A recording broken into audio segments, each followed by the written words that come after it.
pues es que estamos también ante un escenario de profecías y dicen, le va a ir muy mal a México.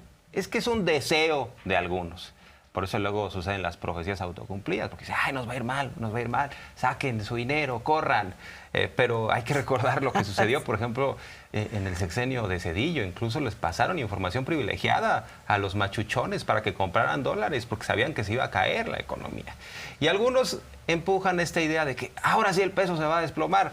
Bueno, sabemos que en los ciclos económicos hay crecimiento, hay decrecimiento en algún punto, así como a nivel internacional pasó la crisis del 29 y ahora tuvimos la crisis de la pandemia, pues hay momentos sí, pero no podemos estar apostando a que, ay, entonces siempre vivir en la incertidumbre. No, pero además eso se viene vaticinando desde el día 1 de la entrada de este gobierno. Sí, o sea, sí, el tuit que hoy refiere el presidente de Chumel, les digo dos palabras, saquen su dinero, o que cambien su dinero por dólares. Compren dólares. Compren dólares, exactamente. Esos no fueron dos palabras, ¿verdad? Yo lo hice gigante.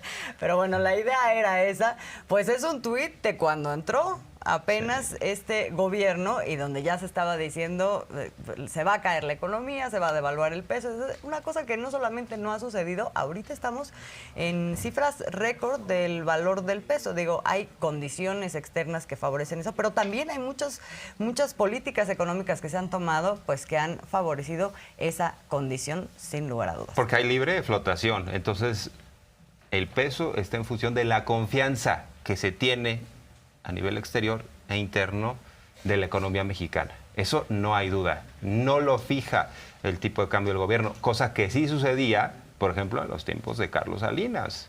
Entonces, también sabemos que a nivel internacional había en su momento un patrón oro, es decir, lo que se tenía en oro era lo que había de circulante en la economía. Eso ya no existe, es la libre flotación, es lo que pensamos los consumidores que vale. Entonces, por eso se ha mantenido constante, porque hay confianza en la economía. Ahora, punto central es entender por qué hay confianza en la economía. O sea, ese es por las todo el decisiones tema. de López Obrador. Exactamente. Eso sí tiene que ver con decisiones que se han venido tomando durante esta administración.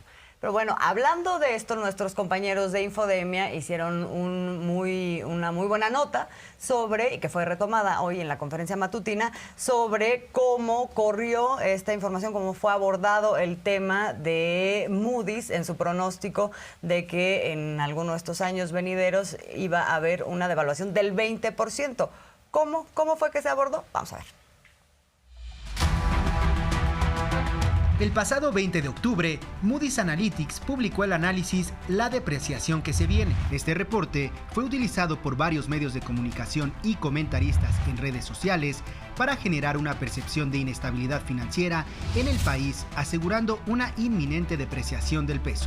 Las notas informativas que se publicaron tomando como base el análisis de Moody's se limitaban a citar el primer párrafo del autor, Alfredo Coutinho, director para América Latina de la calificadora, en el que explica que en el supuesto de que se repitan las condiciones monetarias y financieras de las dos últimas crisis globales, 2009 y 2020, el peso mexicano sufriría una depreciación significativa. Sin embargo, la mayoría de las notas omitieron desarrollar las tres fases por las que transitó el peso, tanto en 2009 como en 2020, y que Coutinho plantea para que la historia se repita. El análisis de Moody's también expone que según su modelo ya finalizó en marzo un periodo de retiro de liquidez y a pesar de eso, el peso se ha mantenido relativamente estable, incluso durante el presente ciclo de alzas de tasas. Coutinho asegura que el peso no se ha depreciado aún gracias al creciente flujo de remesas del exterior y al aumento en los ingresos por turismo. Sobre estos dos últimos indicadores, remesas y turismo, el gobierno de México tiene proyecciones positivas que estiman seguirá su crecimiento. Infodemia. Yo diría que los de Moody's que mejor se pongan a jugar volados con un merenguero, a lo mejor le atinan más fácilmente, porque hacer estas proyecciones, se va a depreciar 20%, ¿por qué? Siempre y cuando, o sea, ese es el truco, es que depende de X, Y, Z. Y como no se dieron esas condiciones, por eso mi análisis no fue acertado. Pero es una manera de estar empujando esta idea de que la economía es un desastre, porque López Obrador no cedió ante quienes querían que se endeudara y que utilizara la pandemia para entregar recursos públicos a los de siempre. Y de generar justamente estas profecías autocumplidas, ¿no? O sea, porque por ahí alguien cae y entonces empieza a dar toda esta circunstancia de que la gente se empieza a llevar sus dólares, ¿no? Por ejemplo. Lo que pasa es que pues no es tan frágil y no es tan automático y depende de muchas otras cosas que, como estamos diciendo, pues está el tema de la confianza, y la confianza pues está muy sólida en este momento porque hay muchas circunstancias de la economía mexicana que en este momento están funcionando bien. Los que salen reprobados en materia de devaluación extrañamente son los neoliberales, porque se supone que ellos les debería de preocupar mucho eso y deberían de ser muy eficaces. Por eso sus secretarios de Hacienda estudiaban en Harvard, en Stanford, en estas cunas del neoliberalismo, porque ellos sí sabían cómo trabajar la parte económica, pero fueron los peores. Amantes supuestamente de los datos duros, pero vamos a ver los datos duros. Vamos, porque hoy el presidente recuperó esta comparación de cómo se movió el peso y cómo se dio el tema de las devaluaciones en diferentes administraciones en comparación con esta. 1000%, 1400. Con Salinas 36.3. Con Zedillo, el que da clases de economía allá en España, 197%. Pero si ustedes les preguntan a los financieros de México sobre Zedillo, les van a decir que es una lumbrera, porque fue el que los rescató, y para los de arriba fue muy buen presidente.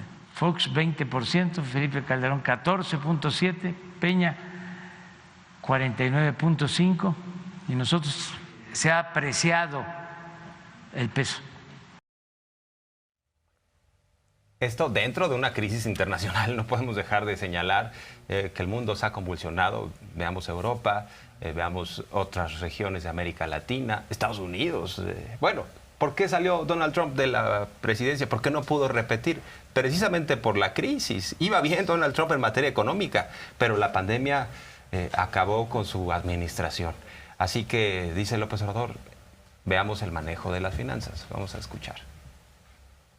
Pues que no hay deuda adicional. Si estamos bien en las finanzas, si el peso no se ha devaluado, si está llegando inversión extranjera como nunca, porque es récord, si se están creando empleos, si ya está creciendo la economía, es porque ha habido disciplina en el manejo de las finanzas. Y eso lo saben en el mundo. Está toda la información disponible. Fuimos, yo creo que el primero o segundo país del mundo que no perdió recaudación durante la pandemia. Por ejemplo, fuimos de los países de más desarrollo, posiblemente el que no se endeudó. Nosotros tenemos una deuda que está abajo del 50% del Producto Interno Bruto. No hay ninguna deuda, ninguna obra que se esté haciendo con deuda. No existe. Y ellos decían que era así, que iba a ser L. Y yo dije que iba a ser a una V. Y les ganamos. Esto es importante porque los dos temas, el tema de la devaluación, el supuesto pronóstico de la devaluación y cómo se calcula el ingreso, el presupuesto de ingreso para el próximo año en función de un escenario en donde podría haber devaluación, y por otro lado también el tema de los ingresos frente a este escenario de crecimiento, y también la pregunta de en qué están basando los ingresos que están calculando. Fueron temas que se discutieron ampliamente ahora en la Cámara de Diputados, en la Cámara Cámara de Senadores cuando se aprobó la ley de ingresos, ¿no? Como para decir, ustedes están siendo muy optimistas, esta ley de ingresos no está reflejando lo que realmente es el acabose económico que está viviendo el país.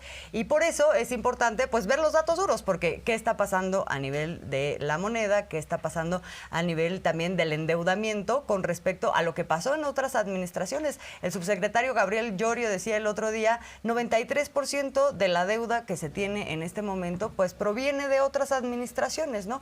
Y parte de lo que se está pidiendo ahora del endeudamiento pues tiene que ver con pagar una gran deuda que ya se tenía adquirida y que tiene que ver con el FOBAPROA. Entonces, bueno, de pronto estas contradicciones. Sí. Aún debemos 1 billón de pesos, ya hemos pagado 1.5 billones, ¿no? Pues muchas gracias, señor Zedillo. Y todavía no se paga tiene deuda, la desfachatez de pararse en un foro a decir, estoy bien preocupado por el populismo, porque estos no saben manejar la economía. Ah, pues es que él manejó el capitalismo de cuates, ayudarles a unos cuantos para enriquecerlos aún más. ¿Y cuál es la diferencia? Ahora que estamos en la antesala de la discusión del presupuesto, dice López Obrador, el presupuesto es dinero de la gente, es dinero del pueblo, y por eso le estamos regresando al propio pueblo. Estamos hablando de cuando menos 30 millones de familias beneficiadas con algún programa social de 35 millones, dice. Los 5 millones restantes se benefician porque circula el dinero en la economía, hay más consumo. O sea, es lógica elemental, es palitos uno en la economía, pero esto ya no lo ven algunos legisladores de oposición. No sé si querías puntualizar algo sobre esto de las ayudas, el apoyo, el programa social. No, creo que hay que ver cómo lo resumió el presidente, porque justamente nada más decir. Solo la forma en que se plantea esta pregunta por parte de la oposición legislativa de dónde están sacando ustedes el dinero refleja muchísimo de cómo se hacía antes, ¿no? O sea, antes era el endeudamiento, antes era poner más impuestos, ¿no? A toda la gente, cosa que es parte de lo que están ahora cuestionando. ¿Por qué nos están poniendo más impuestos, por ejemplo? ¿Y en qué se gastaban? Pues se gastaba en presupuestos millonarios para mantener al gobierno, en corrupción, había una desangre económica a través de la corrupción, en fin, cosas que se han venido corrigiendo, y por eso es importante ver cómo resume el presidente en qué ahora nos estamos gastando el dinero, un dinero que proviene del ahorro, no del endeudamiento. De la austeridad. Porque déjame agregar este dato impresionante. Hace 2 días dijo López Obrador que Felipe Calderón creó como 300 direcciones adjuntas. Así es. O sea, para colocar a los cuates, estaban gastando el presupuesto, y esa es una forma de corrupción. Bueno, ahora estaba dando el dato de que el gobierno de Peña Nieto gastaba solo en presidencia 3.600 millones, y ahora para el presupuesto del próximo año se van a gastar 550 millones. Caray. O sea, comparación. De manera directa, 30 millones de familias reciben cuando menos una pequeña cantidad del presupuesto público. Eso nunca se había visto.